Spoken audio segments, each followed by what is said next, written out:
Hi, I'm John from Our Home from Scratch, and in this video we're going to be talking about cabinet hinges and drawer slides.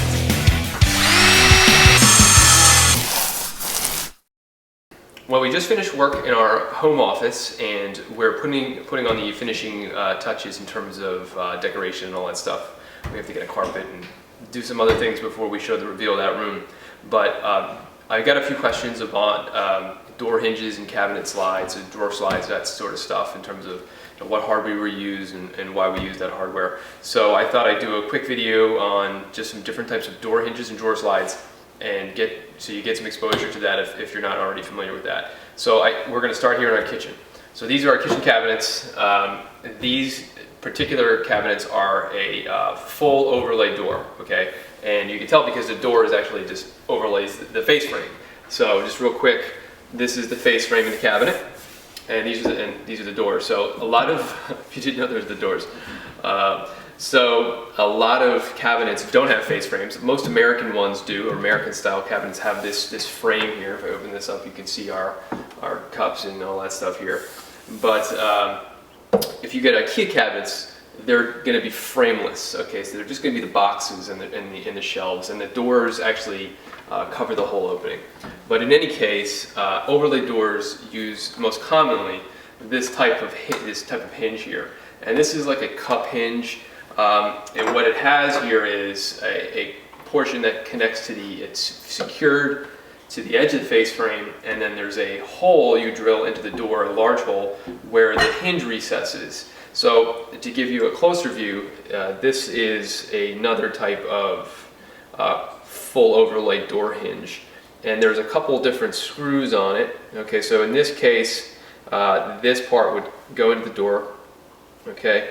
And it's actually got a big round opening here where the hinge recesses into the door. These two screws secure it to the door, just like that, and then these two screws would go onto the frame.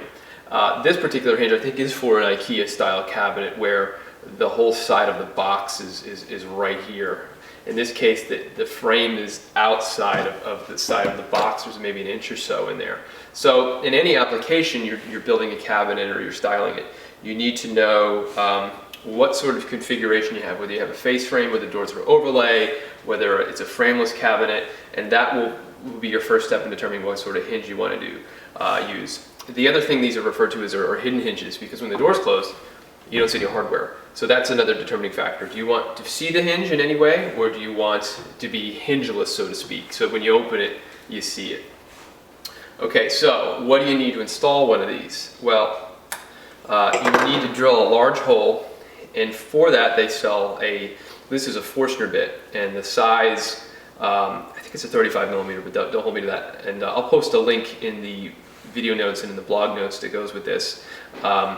But the diameter of this is specified for the diameter of this type of cup or hidden hinge.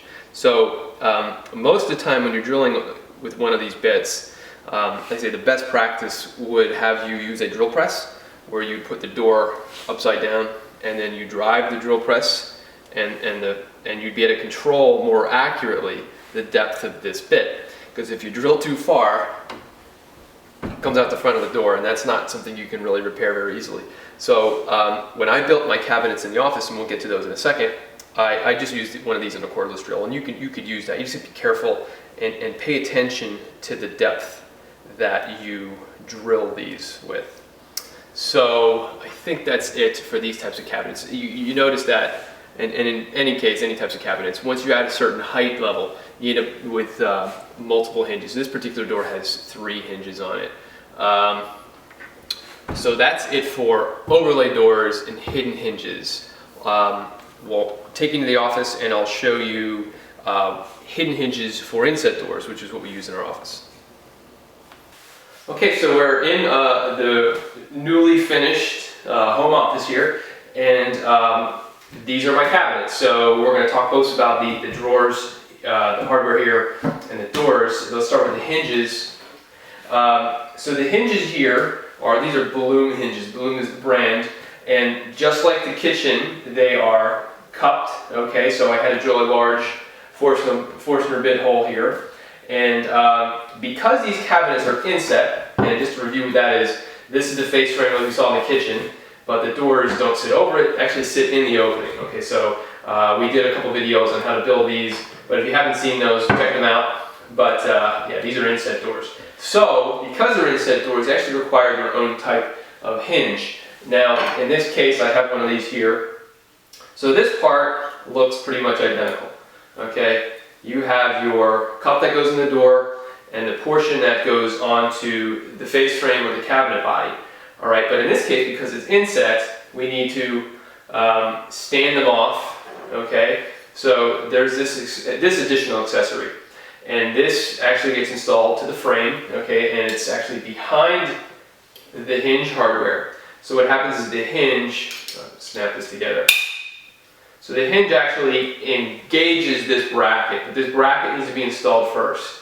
Okay, so one of the features of the balloon, which makes it kind of a higher end hinge, is there's 3 screws, and they're actually adjustment points on the hinge itself and this bracket, which allow me to both adjust the door up and down, in and out, and left and right. So when I install these now, since this is an inset door, I'm very concerned about how the gap looks. I want the gap all the way around the door to be even, and I built them that way. I intentionally set that gap. So when I install them, if it's a little bit off, these higher end hinges let me adjust that. The other nice thing is they are designed to just clip on. So when this is installed in your face frame, this piece here actually just snaps on. Okay, so I can then, actually the little button here, it's kind of a pain to get off 2 hinges like that, but they separate nice and easy. So if I ever wanted to, I could just like pop these hinges and take the door right off and do whatever I need to do and put them right back on. I don't know why you want to do that at a later point, but you could do it if you wanted to. So that's the deal with hidden, again, these are hidden hinges. If you wanted to use a more visible hinge, actually, I have one here. Excuse me for a second. All right. I should crop that out. This is a visible hinge, okay? And we use these in some of our built-in projects prior to this. This is an extremely simple hinge. It's also less expensive, okay? So this is a piece of brushed nickel. It's got a finial here. And what this would do is, when this is as the hinge, which this goes in the door, you would see this piece of hardware stick right out of here, just that little vertical member there, right there. All of this would be hidden, but you'd still have that nice accent, a lot of hand motion here, you'd still have that nice little piece of visible finished nickel there, and if you want that look, so you can go with that. These also come in full overlay, 3/4 inch, or full inset. So we looked at full overlay, this is full inset, 3/4 overlay. What's that? That is where the door is partially overlay and partially inset. You don't see that style that often anymore. It's more common in older homes built in the 50s and 60s. Actually, our entertainment center has partial overlay, or I think it's called 3/4 overlay doors. But yeah, this is a great option if you like seeing the hardware. Having an inset and having hidden hinges gives it a very plain look. So if you don't like that plain look and you want to dress it up more, you can do that with some hardware, but you could also do it with some hinges. Okay, so let's talk next about the drawer slides.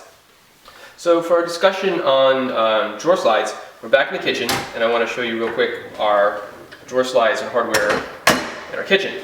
So I'm going to pull this out. This is one of our drawers, and so the drawer slide is this very basic, economical piece of hardware here. So these are referred to as either epoxy or European slides. They install very easily, and they're okay, they're pretty reliable, but they're not designed for aesthetics, so just functionality. So they work okay, easy to install, they just screw to the side of here. So why aren't they high-end? Well, you want to show off the beauty of the box, okay, on higher-end kitchens.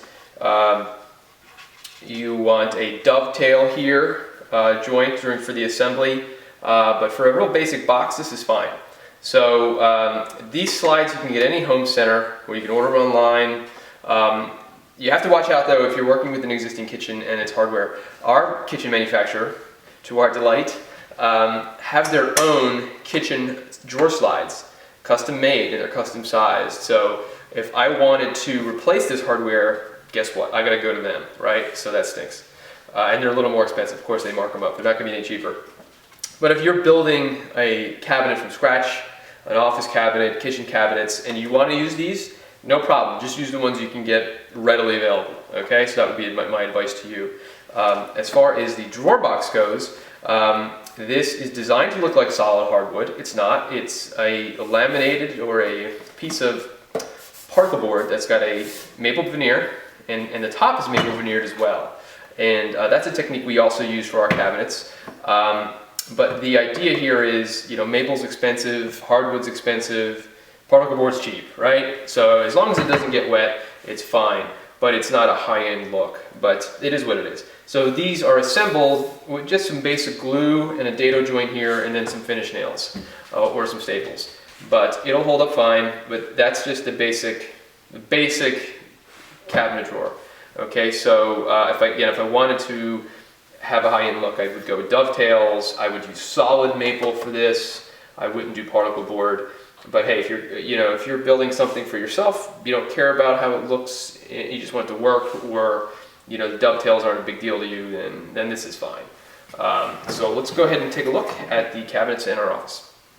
All right, here's our drawers. I'm at the other cabinet here, and when we built these, we kind of used a combination of high-end features and basic approaches here. So I'm not going to take the stuff out of here because I think I'll get in trouble. So what I'm going to do is just show you how this works. But if I pull this out, you can see right there, no hardware, right? You can't see, we didn't use European hinges.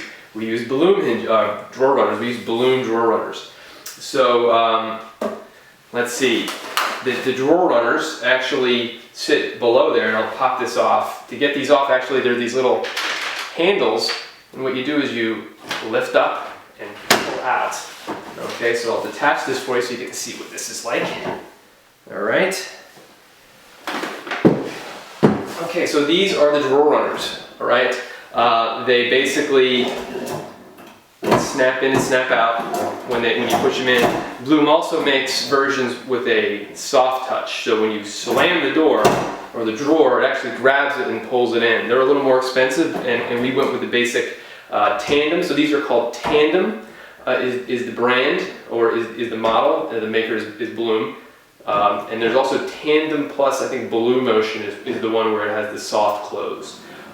So the hardware for this, and there'll be pictures of more close-ups on the post with this, but I just want to kind of talk you through how this works, is they are secured with some blocks on either side, and then there's a bracket that intersects with the back of the box. So let's talk about the bottom. I should probably show you this. If I can do this without dumping all this crap out. Alright, maybe I'll dump some of it out. But see if you can see those little orange clips. Alright, and I'll do a picture of this, but these little orange clips get secured to the bottom of the drawer, and they are what engage the drawer runner. Okay, so they install pretty simply, and they also give you some adjustability. At least this particular model gets you some adjustability because they're inset. So it allows you to flush up the front of the drawer face with the rest of the cabinet. To design the box, and let's just talk about the box for a second. I'll probably actually pull these out and put this back in. The box, I used birch plywood, okay? And if you didn't know any better, you'd probably think it was some type of maple product, perhaps, but it's not. It's just birch. See, that's how that went back on there. It relatches. So it's birch plywood. It's not particle board, so it's better than particle board. Regular plywood is better than particle board. And then I veneered on, or I ironed on a piece of birch strip. But I mean, to the untrained woodworker, if you're not a hardcore woodworker, you'd say, oh, look, it's maple. And I would tell people, hey, it's maple. Check out my maple drawers. But there's no dovetail joint. I didn't do that. I don't have a dovetail jig to make those, so I wanted something simple. So again, it's just some basic dado joints with a little glue and some brad nails over here, which I didn't fill in. Because you know what, it's the office, I don't really care. So, there was a couple tools I used to aid in the production of this, and really just the design. And that was a piece of software available on, it's a tool on Bloom's website. And it's a drawer planning piece of software. It's an Excel program, actually. And what you can do is, it walks you through the configuration of your face frame in your cabinet, or if you don't have a face frame, whatever your cabinet configuration is. And then it basically tells you the dimensions you need to build your box to. So it really takes out the hassle of having to do that. So what it asked for was the opening width of this, where the drawer would be in. And that's from the opening of the face frame to this opening of the face frame. And then the depth of the cabinet to where the brackets will screw onto. So I can adjust that back brace to where I want it, to whatever makes the drawer thing happy. Because it will restrain you. It'll say, no, you need to change whatever value, this isn't going to work. So that basically spits out a template or some type of legend that you can then just put your own numbers in, and you have your basic drawer dimensions for all the pieces. So that's tremendously helpful. It's hard enough designing, the face frame and the box, and then to add the aggravation of designing the drawer. On top of that, this tool makes that job a lot easier. So I would definitely recommend that. They also have tools. Bloom's website has tools for the hinges, where they get located in terms of the depth of the bore, how far in they are, what kind of spacing should be in here. So it's really helpful. The problem is Bloom's a little more expensive, but you are getting that kind of custom tailored finish, or you're getting that help when you do this. So I use that for these, and actually we have two drawers here. I'm going to show you the filing cabinet in the last part of this video, and all that stuff was just done using their program. Made it so much easier. So you've seen the drawer slides. You've seen the hinges. Let's take a real quick look at the filing cabinet system we have here, because one of these drawers is a filing cabinet. I think you'll find that pretty neat.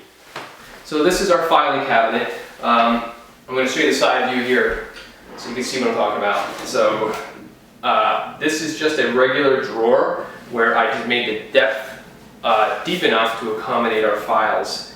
And inside this drawer, the question is always like, well, how do we make a filing cabinet out of a drawer? And I actually ended up using this system from a cabinet or woodworking supply company, where you actually buy these little metal strips in here. Okay, so they kind of run from front to back, and they're pieces of aluminum.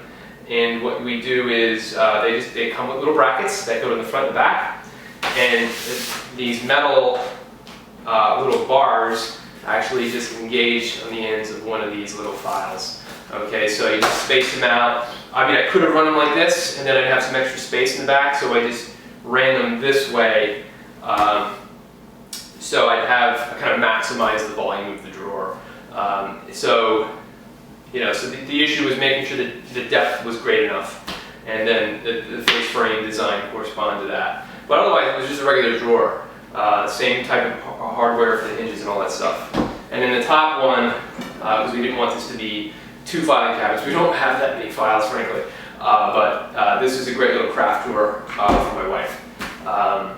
So that's the filing cabinet. But if you're interested in seeing what hardware we use for that, I'll post a link in the post on this too. Okay, so that's the basic gist of what I know about door hinges and drawer slides. If you have any questions, you can always email me at john@ourhomefromscratch.com, or you can ask a question in our new forums section on our website. If you're interested in joining that, just shoot me an email and I'll add you. If you like this video, if you thought this was helpful, please subscribe, wherever that subscribe button is on the screen, and head over to our website and subscribe to our newsletter. Pretty soon I'm going to be showing the finished details and the complete wrap-up of the office from what it looked like before to where we are now. So it's exciting. We just got this done. But thanks for watching, and see you later.